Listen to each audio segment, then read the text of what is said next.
মাস আছে না, মাসটাকে খুঁজে নিতে হবে। মনটাকে উদার করে দিয়ে চলতে হবে, যা আছে তা নিয়ে সন্তুষ্ট থাকতে হবে, আর যা কাজ আছে সেটাতে আনন্দ খুঁজতে হবে।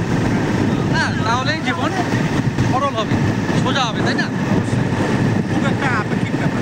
হ্যাঁ, সুখ শান্তি একটা আপেক্ষিক ব্যাপার। সুখ শান্তি কে কবে চিরদিন পেয়েছে, তাই না? চিরদিন কেউ পায়নি। যার কোটি টাকা আছে তারও একটা অন্য কোনো চিন্তা আছে, হ্যাঁ, তারও টেনশন আছে। হ্যাঁ, যার নাই তারও টেনশন আছে, দিন মানে দিন খায় যারা। আর আমরা তো লোয়ার মিডিল ক্লাস, আমাদের চিন্তা তো সবচেয়ে বেশি, আমাদের টেনশন সবচেয়ে বেশি, তাই না? সুতরাং সব কিছুতেই সুখ খুঁজতে হবে।